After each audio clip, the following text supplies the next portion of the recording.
朋友们大家好，今天随手给大家拍一段3年学员在焊接管道盖面焊时焊接的方法以及操作的细节，尤其是在焊管道的最下方容易出现坠流和咬边。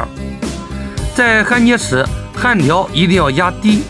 电弧，摆至两侧停留，